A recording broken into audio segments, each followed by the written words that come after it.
Haut niveau.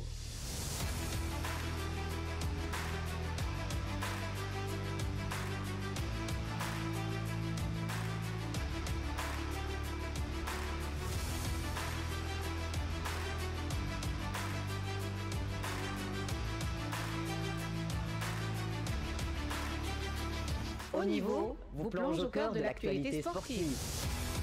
Haut niveau.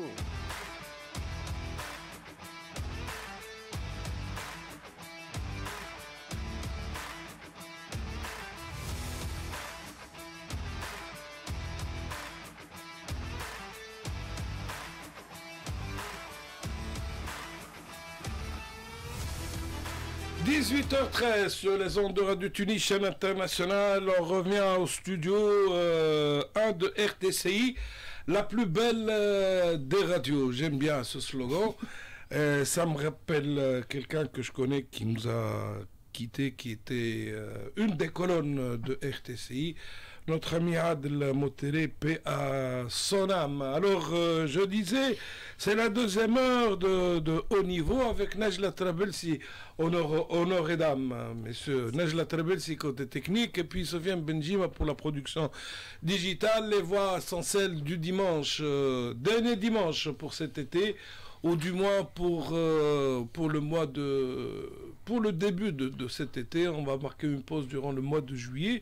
Alors les voix en question, vous les connaissez déjà. Radi Ben Ali, Mojib Ibrahim et Mourad Dayari. Durant la première heure, on a parlé de la Coupe du Monde, des clubs, de la participation, de l'espérance, des conséquences de cette Coupe du Monde. Et à propos de Coupe du Monde des clubs, selon quelques échos, le Qatar serait intéressé par l'organisation de la Coupe du Monde des clubs 2029. La question serait actuellement discutée au sein des instances sportives qatariennes. Fort de son expérience après l'organisation de plusieurs événements mondiaux dans la Coupe du Monde de 2022, le Qatar espère avoir l'aval de la FIFA. Les Qataris auraient également proposé d'organiser la Coupe du Monde des clubs 2029 durant l'hiver et non l'été. Et actuellement, seul le Brésil a exprimé sa volonté d'organiser ce tournoi. Oui, un petit commentaire. Oui, elle va octroyer certainement au Qatar, mais le Brésil, peut-être que ça sera beaucoup plus compliqué à cause du calendrier. Du calendrier, et en même temps, vous savez que le Brésil, quand elle a organisé la Coupe du Monde 2014, c'était un fiasco au niveau résultat, au niveau du Brésil. La preuve, elle a pris au Maracanã, a rénové 7-1. Devant l'Allemagne. Et en plus, au niveau du coût des stades de football, ça a coûté beaucoup plus cher que ceux de l'Afrique du Sud de 2010. Et en même temps, ils ont fait un stade de football à Manaus, qui est abandonné actuellement, dans la mesure où ils ont demandé à un club de 4e division de prendre ce stade, et le club a refusé. Il a refusé pourquoi? Parce qu'au niveau de la gestion, c'était compliqué. Donc ce stade de football, il est abandonné à Manaus. Donc ils ont l'investissement qui a été fait en 2014, donc c'est peut-être pour ça qu'ils veulent organiser de nouveau une compétition de haut niveau. Mais je pense qu'ils vont changer. Jouer aux États-Unis, après au Brésil, je pense que ça va être soit l'Europe, soit peut-être aussi peut-être le Wydad aussi pourrait présenter une candidature, vu qu'ils sont en train, le Maroc est en train de préparer aussi la Coupe du Monde aussi. C'est plausible aussi, à mon avis. J'espère que ça sera le Qatar. Ça sera une sorte de répétition générale. Exactement. J'espère que ça sera le Qatar, et comme ça ils nous ont promis un stade et on l'a toujours pas reçu. Ah bah on attend toujours. Allez, on revient en Tunisie pour rappeler que côté Espérance, Mintougaï a prolongé de 2 ans et Rodriguez devrait quitter le parc B. Je pense que ça ne sera pas une grosse perte pour l'Espérance. Il devrait quitter déjà depuis le mois de décembre. Rodrigo Rodriguez n'a pas sa place au sein d'un club qui s'appelle l'Espérance sportive de Tunis. Mais je crois que le fait que Tougaï reste à l'Espérance sportive de Tunis Blayley a joué un rôle très très très important, personne n'en parle. Pour convaincre le joueur. Bien sûr, parce que c'est un duo. Et il faut rappeler que Touga est arrivé à l'âge de 19 ans, je pense, et qu'il est maintenant à sa 25e année. Il a 25 ou 26 printemps. Mais c'est un risque pris par l'Espérance, Mourad, de laisser le joueur jusqu'à la fin de son contrat. C'est une politique. Et ça, l'Espérance a perdu énormément de joueurs ces dernières années à cause de cette gestion des joueurs en fin de contrat, c'est-à-dire que les joueurs ne sont pas... l'a affirmé récemment, pour lui, ce qui compte le plus, ce n'est pas tant l'argent, si ce n'est la performance et les résultats. Donc, c'est un choix, c'est une politique que tous les espérantistes ne partagent pas. Mais bon, c'est comme ça. Du moment que ça marche, pour lui, oui. C'est intelligent, parce que surtout que vous avez stabilisé une défense. Qu'est-ce qui est intelligent? D'avoir gardé tout. Non, personne n'a parlé de le garder ou pas. On a dit que c'était un risque de ne pas renouveler son contrat plus tôt, parce qu'il est en fin de contrat. S'il avait reçu peut-être une offre beaucoup plus importante, il serait parti. Bravo. C'est ça, c'est de ça. C'est la première fois que ça arrive. C'est ce qu'on a dit. C'est ce qu'on a dit. Allez, jamais laisser le joueur en position de force. Avec la nouvelle loi de la Révolution. Le mercato de l'Espérance s'annonce animé. Les autres clubs tunisiens sont en train de reprendre du service, à l'instar du club africain. Je ne sais pas si l'Étoile a déjà repris les entraînements. Oui, déjà repris il y a une semaine déjà. Et donc au club africain, après l'élection de Mohsen Trabelsi à la tête du club, Mohamed Salhi donc était aux commandes sur le plan technique pour la reprise des entraînements. Tout semblait aller pour le mieux, et voilà qu'un petit poste de Fergie Chambers vient perturber un peu cette sérénité qui est déjà chancelante du côté clubiste. C'est dommage, ça fait mal au cœur. Il faut rappeler, pardon, Mounji, que c'est un poste au cours duquel il se moquait, ou quelque chose comme ça, des ex-présidents du club africain, à tel point que Heikel Trill, l'ex-président du club africain, aurait déjà porté plainte. Je vais pas donner l'histoire du club africain, mais Fergie Chambers doit le savoir. Il doit le savoir aussi, c'est que la Tunisie aussi, c'est un pays où vraiment il doit savoir que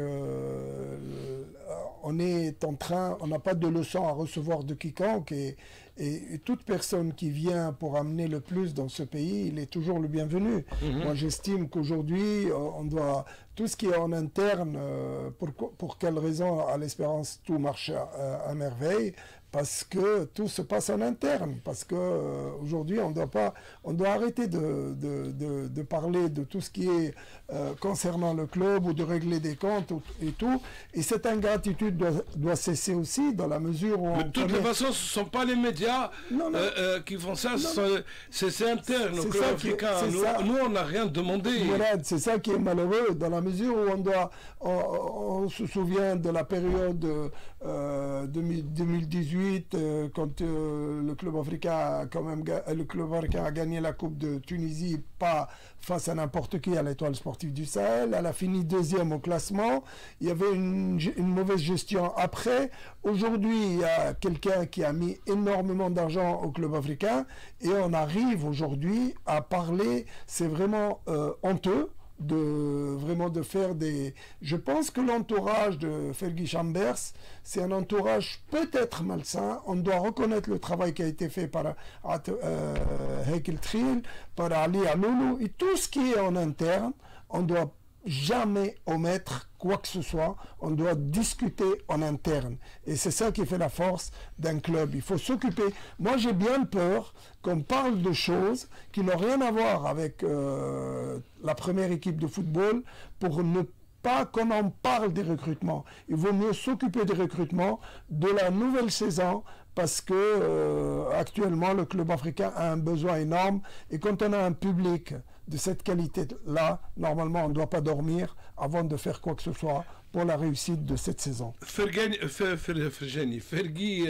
Chambers qui outrepasse ses prérogatives. Je pense effectivement que Fergie, il use des statuts Facebook, c'est peut-être qu'il est en train de faire du populisme, peut-être qu'il fait cela pour être apprécié par le public du club africain, mais ça peut marcher une fois, ça peut marcher deux fois, mais là il exagère. Il exagère à chaque fois, tu attaques les gens, oui, tu as raison, quand tu mets ton argent, tu as raison de demander des comptes, mais tu peux le demander en interne, tu peux le demander lors d'une assemblée générale, mais tu ne peux pas le demander à chaque fois sur des pages Facebook, etc. Donc ça met... il faut pas que le club africain devienne quelque part l'otage de Fergie Chambers. Chaque club a besoin d'un homme comme Fergie Chambers. L'Espérance a son Hamdi Medeb. Le club africain a trouvé en Fergie Chambers un mécène qui peut donner beaucoup d'argent, mais c'est pas comme ça qu'on peut gérer un club comme le club africain, à mon avis. Tous les clubs ont besoin de personnes comme lui, mais lui, il doit aussi s'intégrer au sein du club. S'il y a quelque chose qui ne lui plaît pas, il n'a qu'à dire voilà, je ne donne plus d'argent, voilà mes conditions pour donner de l'argent, et on discute de ça avant le démarrage de la saison. Voilà ce que je veux, moi je vais donner telle ou telle somme d'argent, je voudrais que ça se passe de la sorte, et voilà, si on se met d'accord, je mets mon argent, si on se met pas d'accord, je m'en vais et c'est tout. Je m'en retire. Donc voilà. Le mécontentement est, j'ai envie de dire, général, même si certains clubistes sont du côté de l'Américain, parce qu'ils considèrent qu'il a le droit d'exiger. Non, il a le droit d'exiger. On n'a pas parlé de ça. On a dit tout simplement que ça doit être discuté en interne. Exactement. Il n'y a pas un club qui n'a pas un problème. Et aujourd'hui, quand on peut régler ces problèmes en interne, parce qu'aujourd'hui, derrière toute personne, il y a une famille.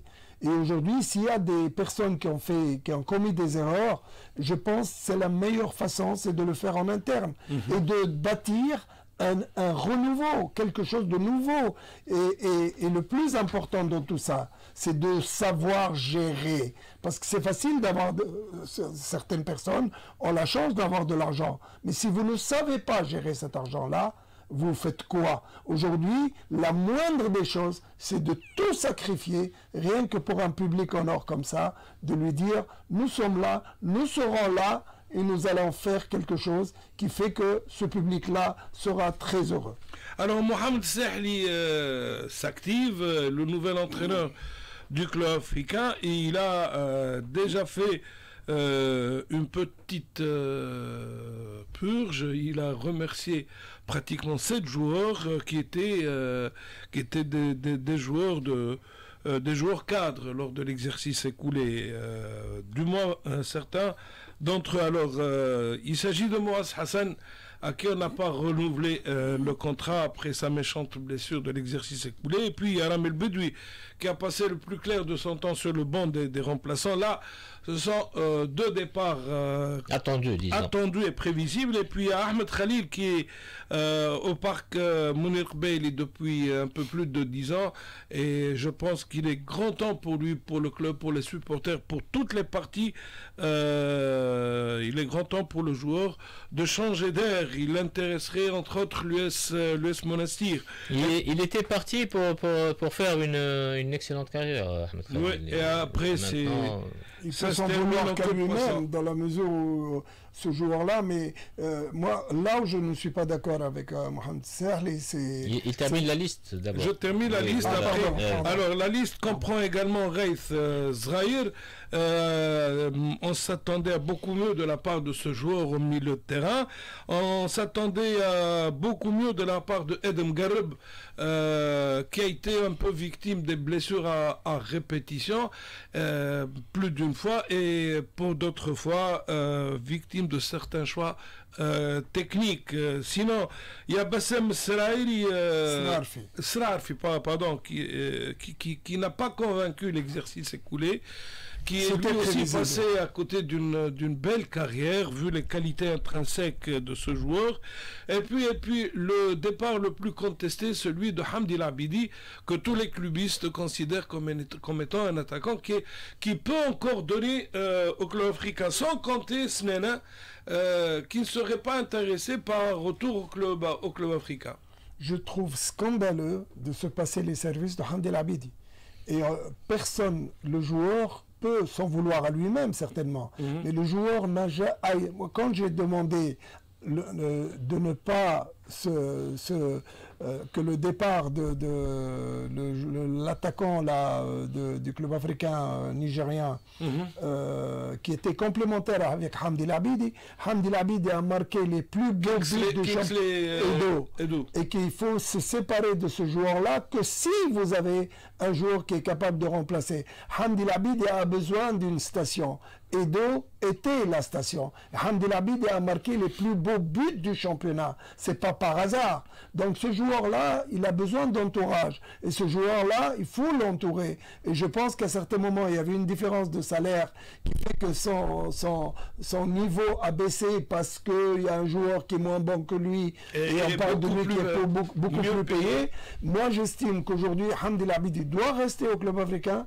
On doit lui mettre vraiment un attaquant de haut niveau à côté de lui pour pouvoir gérer mieux les 18 mètres de l'équipe adverse. Et je crois que Bassam Srarf, il peut s'en vouloir qu'à lui-même, parce que même sa carrière en Europe elle a été très courte. Je crois que quand j'ai parlé de laisser Wissam Yahya, même s'il joue que 30 minutes de jeu, on a besoin de lui au vestiaire, sur le terrain, en dehors du terrain bien sûr aussi. Mais on aurait pu le garder en tant que responsable, en tant que joueur, je pense que ce n'était plus possible. Il aurait été meilleur que Ahmed Khalil, excuse-moi. Il aurait été meilleur qu'Ahmed Khalil. Oui, mais son apport de Wissam Yahya, je connais Wissam Yahya. On en a pas déjà parlé. Un certain moment, Mourad, l'étoile a laissé Cheikhaoui jouer, mais c'était juste pour qu'il y ait un plus au niveau du vestiaire. Parce que quand on est avec les joueurs, c'est de ça dont parlait, je pense, Moudji. C'est l'encadrement des joueurs par un joueur qui était respecté par tout le monde et que personne n'osait dire des choses comme par-ci, par-ça. Il pouvait encadrer le joueur en cas de problème et je pense que c'est important parfois d'avoir un cadre, même s'il n'a pas beaucoup de temps de jeu. Mais est-ce que Wissam Yahya aurait accepté de ne pas trop jouer? Je pense que c'est ça aussi la problématique. Il aurait accepté sortir surtout par la grande porte. C'est un joueur qui mérite. C'est un joueur qui est revenu en 2016. En 2015, il a refusé de jouer parce qu'il est resté en Turquie. En 2016, il arrive, le club africain est déjà champion de Tunisie en 2015. Donc pour vous montrer la force et la capacité qu'il a ce jour-là, comme il l'a dit Sirad, et sur le terrain et en dehors du terrain, vous savez qu'aujourd'hui on ne peut... Et en plus, quand vous mettez un directeur technique au sein du club africain, Sabr Khalifa, qui était l'ami des joueurs, est-ce que Sabr Khalifa avait les compétences pour pouvoir gérer ce poste-là de directeur sportif d'un club qui s'appelle le club africain, avec des joueurs avec qui il a joué? Donc avez-vous vu un second entraîneur qui a réussi sa carrière? C'est très très rare. Moi j'estime qu'aujourd'hui on doit plus faire les fautes et de ne pas être ingrat pour pouvoir servir le club africain. Le club africain qui est toujours interdit de recrutement, qui doit toujours débourser 3,5 millions de dinars, sinon un peu plus, pour se donner le droit de recruter. Et donc s'il se libère de tous ces joueurs, il faut les remplacer. Et donc on doit s'attendre à un mercato des plus animés, comme chaque été, du côté du club africain. En 30 secondes, excuse-moi, en 30 secondes, M. Fergie Chambers, en 30 secondes, il va liquider ce problème-là. Il faut arrêter de parler, il faut agir et réagir. Parce que ce qui se passe au club africain, c'est tout simplement scandaleux. Oui, c'est ce que j'allais dire à propos de ça. Comment tu libères alors que tu n'es pas sûr de pouvoir recruter à moins qu'il n'y ait une certaine assurance de la part de Fergie Chambers de mettre le paquet. Mais après ce qui se passe ces derniers jours, moi je pensais qu'avec avec l'élection de Marcin Trabelsi, je pensais que les choses allaient être réglées parce que qu'on ne veut pas, Marcin Trabelsi c'est quelqu'un de très respectable. Il y a la légalisation de la signature, c'est administratif, ça sera fait dans quelques jours. Mais moi je pense que c'est quelqu'un de très respecté, de respectable, donc il a le soutien de toute la famille clubiste. Et là, j'aurais pensé que Fergie aussi allait. Je pense qu'il a validé aussi cette élection. Donc maintenant, ces derniers jours, on entend quelques problèmes par-ci par-là à propos de Fergie Chambers. On va voir ce que ça va donner, mais si Fergie Chambers ne revient pas, ça va être encore une fois la galère pour le club africain. Ah, absolument. Alors, Mohamed Sahli, on a parlé de joueurs qui vont quitter, mais il a fait appel à plusieurs jeunes des élites du club africain, des joueurs qui sont nés entre 2005 et 2007. Il s'agit de Ammar Abdelhaq, de Talel El-Gizani, de Oussem El-Sayari, de Ryan El-Zouebi, de Hamza El-Abidi, Hamza et non pas Hamdi Labidi, et puis Youssef Mrad. Ce sont des joueurs, des jeunes du cru comme on dit, et évidemment le tri se fera après le stage de Tabarka qui débutera le prochain 11 juillet, un stage d'une dizaine de jours. Il faut voir quelle est la belle localité. Il faut voir quelle est la politique du club pour les années à venir. S'il s'agit, parce que s'il y a un président courageux qui dit voilà, on peut plus continuer à dépenser autant d'argent et à rester, comme on dit, l'otage d'un mécène qui s'appelle Fergie Chambers ou quelqu'un d'autre, parce que tu peux recruter et sur un coup de tête il va partir, il va te laisser une facture de plusieurs joueurs et plusieurs millions de dinars. Facture des plus salées. Voilà. Donc voilà, maintenant, est-ce qu'il y a des joueurs en Tunisie, est-ce qu'il y a des joueurs, je ne sais pas, disons que le mercato sera ouvert officiellement le 1er juillet, parce que le 30 juin tous les joueurs seront libres, seront surtout ceux qui sont en fin de contrat, et donc ils pourront librement négocier leur avenir. Mais sinon, en ce qui concerne le mercato d'été en Tunisie, mais qu'est-ce qu'on va vendre et qu'est-ce qu'on va acheter? C'est ce que j'allais dire. Est-ce qu'il y a des joueurs sur le marché? C'est vide. Il n'y a rien à... les emplettes... les meilleurs joueurs sont à l'Espérance, le Club africain et l'Étoile.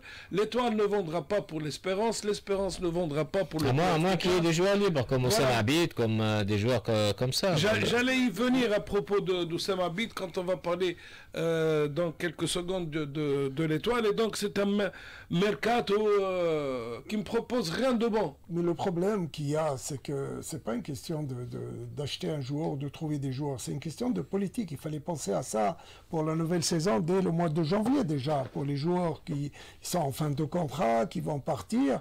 Et c'est ça, il n'y a pas de politique malheureusement de recrutement. Il faut aussi un comité de recrutement qui sont capables d'amener les joueurs. Et en plus, il faut obliger les clubs à bâtir un centre de formation, comme a fait l'Étoile sportive du Sahel. Souvenez-vous qu'il y avait une saison où l'Étoile était en manque de joueurs, je ne sais pas, blessés ou pas.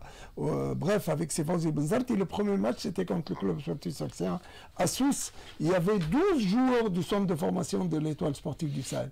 Et le match a fini par 0-0. Et c'est pas, le problème n'est pas de mettre un joueur, de mettre un joueur en première équipe. Le problème, c'est dans quelles conditions vous le mettez, ce joueur-là. Il peut avoir le talent qu'il veut.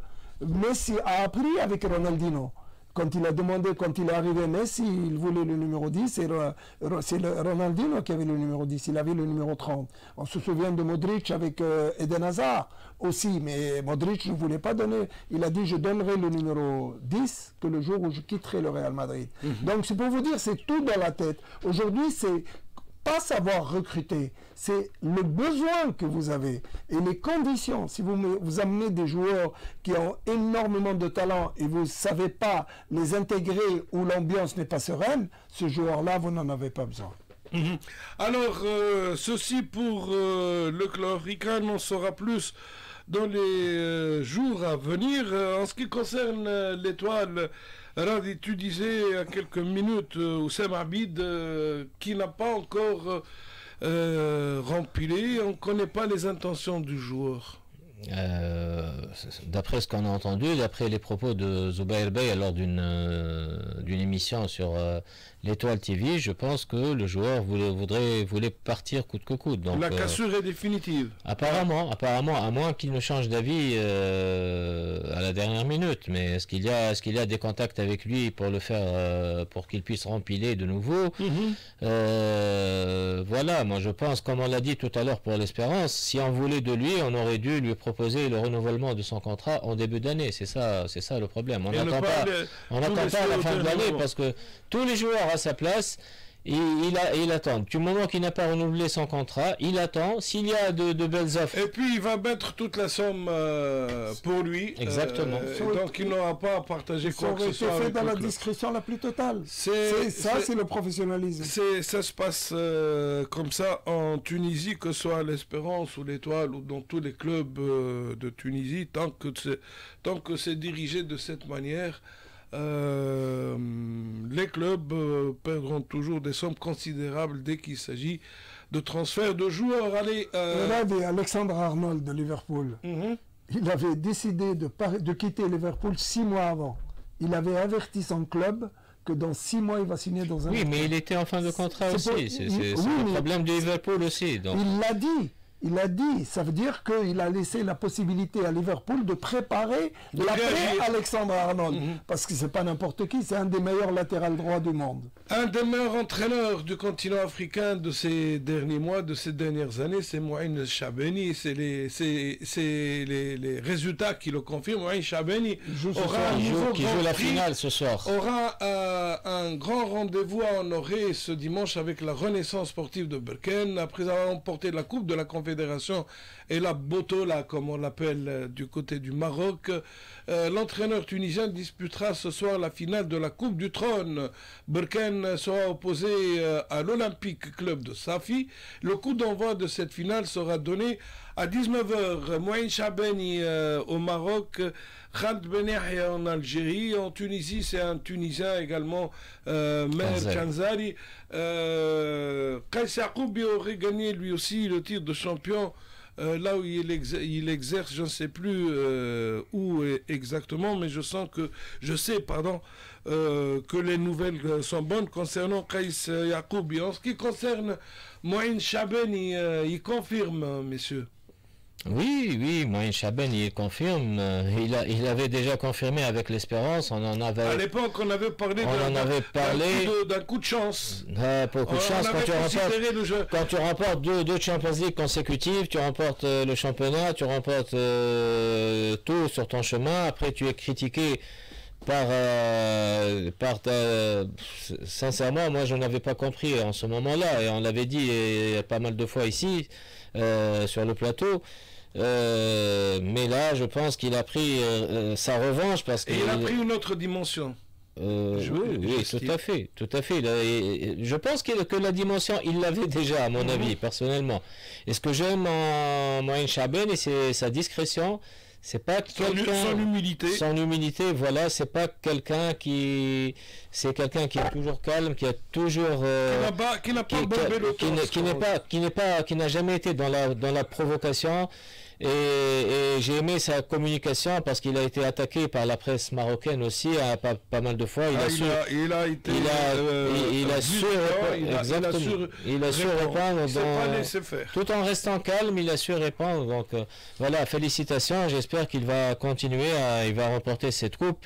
Et c'est vraiment bizarre qu'on ne retrouve pas ni le Wydad, ni les Phares, ni le Raja en finale de la Coupe du Trône au Maroc. Et c'est une bonne chose pour Mouaïn Chabeni qui va, je pense, remporter cette coupe avec son équipe. De gagner le premier championnat de Nardet Berkane. Je suis la personne qui connaît le mieux Mouaïn Chabeni, même quand il était joueur. Quand j'étais agent, je l'ai amené en Suisse à Neuchâtel-Xamax, et ce qui est incroyable aussi, c'est qu'il était remplaçant à l'Espérance sportive du Tunis, mais j'ai cru en lui. Neuchâtel-Xamax, il y a Robiningue, il y a Stilike, c'est des joueurs de très très haut niveau qui jouaient, Et malheureusement, l'Espérance n'a pas voulu accepter le prêt et plutôt une somme de transfert énorme. Ce qui a été refusé par Neuchâtel Xamax parce que même au niveau de l'option à gagner, c'était le double de ce que l'Espérance demandait. Et là, il a passé par des moments difficiles et je l'ai vraiment encouragé et Moïne est devenu, une personne extraordinaire. Il a eu une belle carrière à l'Espérance. Il est extraordinaire. Souvenez-vous du match contre le Hilal du Soudan. Parce qu'il a gagné le match à lui tout seul. C'est une réaction. Parce qu'ils perdaient 2-0 à El Hilal et ici ils ont dit qu'ils vont gagner El Hilal. Ils ont marqué 1-0, si tu te souviens. Ouais. Il y avait une personne que je ne vais pas citer qui est sortie du banc de El Hilal pour chamailler avec le public de l'Espérance sportive de Tunis. Et Moïne a vu cette action-là et Moïne est devenu le centre-avant le plus extraordinaire de la planète. Vert de colère. Et après, il a marqué 2 ou 3 buts. 3 buts, je crois, il a marqué. Un match historique. Ça, c'est pour le football, l'actualité sportive que nous avons décortiqué tout au long de ce haut niveau de ce dimanche 29 juin 2025. Ravi Ons Jaber fait toujours parler d'elle. Elle va participer au tournoi de Wimbledon. Oui, qui commence demain. Qui commence demain. Alors, dans quel état elle est? Est-ce qu'elle est capable de faire ce qu'elle a fait dans un passé qui n'est pas vraiment très loin? Très bonne question, Mourad. Très bonne question parce que on a vu Ons lors des derniers tournois. On a vu, comme on dit, le chaud et le froid, comme on dit. Parce qu'on a vu au tournoi de Berlin, elle a mal commencé. C'est un peu son attitude qui nous a un peu déplu, c'est-à-dire une attitude comme si elle voulait perdre ou quelque chose comme ça. Après, elle s'est reprise parce qu'elle a eu la chance, après sa défaite face à la chinoise Wang, de pouvoir continuer à participer, vu qu'il y a Raducanu, je crois, qui n'était pas venu au tournoi, et donc elle a pris en tant que lucky loser. Donc elle a participé et elle avait battu l'Italienne Paolini 6-1, 6-3 à Berlin, et puis elle a été battue par Vondrousova, qu'il avait déjà battu en finale de Wimbledon il y a quelques années, et Vondrousova qui a battu ensuite en demi-finale Sabalenka et qui a battu Wang en finale 2-7-1, qui a remporté ce tournoi de Berlin. Et puis elle a participé au tournoi d'Eastbourne face à une Australienne qui s'appelle Joint, et elle a perdu 7-5, 6-2 d'une manière un peu facile.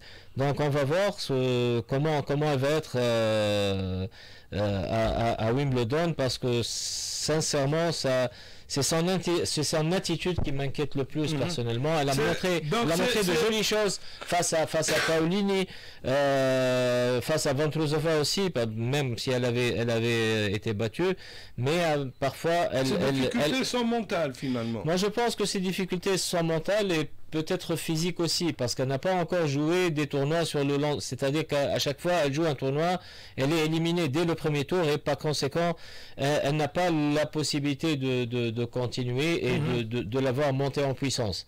Donc à chaque fois elle participe, elle va s'entraîner, elle est éliminée, elle va s'entraîner, elle reparticipe, elle est éliminée. On l'a vu à Roland Garros aussi, elle a été battue au premier tour. Donc j'espère que demain, face à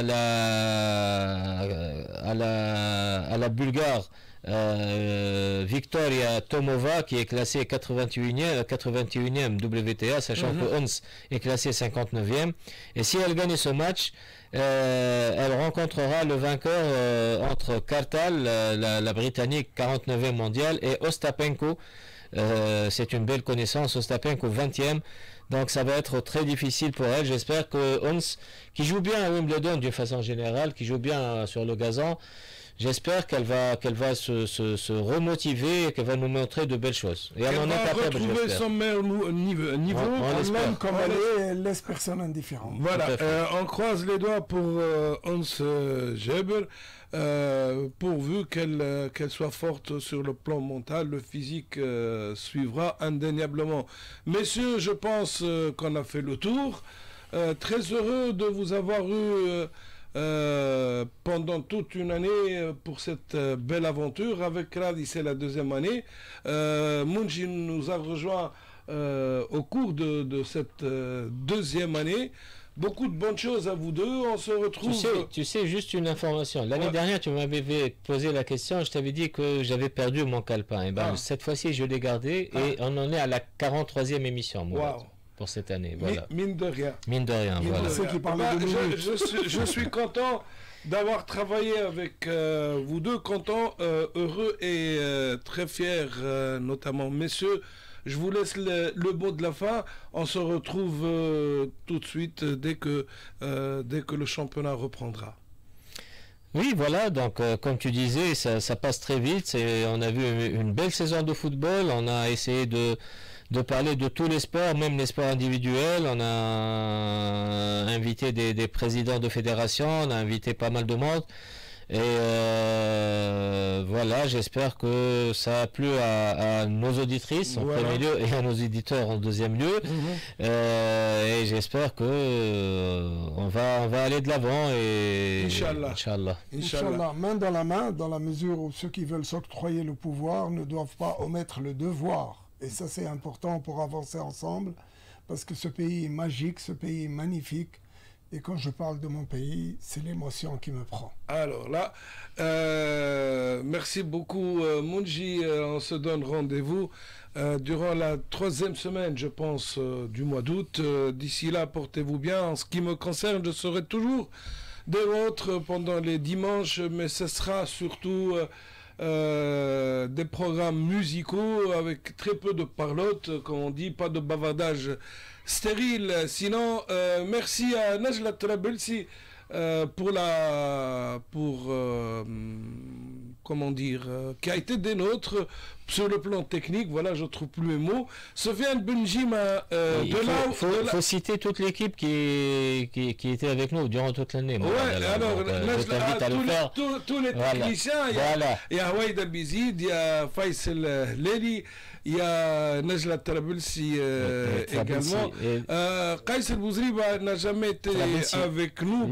L'autre Trabelsi aussi. Rim Trabelsi, c'est pour la production digitale, ainsi que Sofiane Benjima. Mais les techniciens avec lesquels nous avons travaillé, c'est toujours Najla, Hawaïda et puis Faisal Leli, que je remercie, que je salue et à qui je donne rendez-vous très très bientôt, toujours sur les ondes de Radio Tunis International. Messieurs, dames, à très bientôt. Les personnes que tu as citées, eux, ils ne savent pas pourquoi on les aime. À toutes les filles que j'ai aimées avant.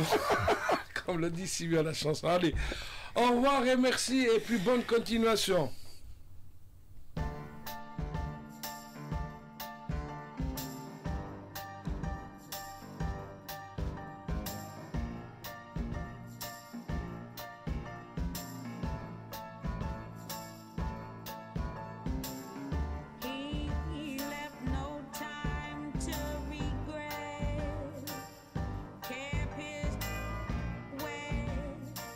Same old same bed.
shine.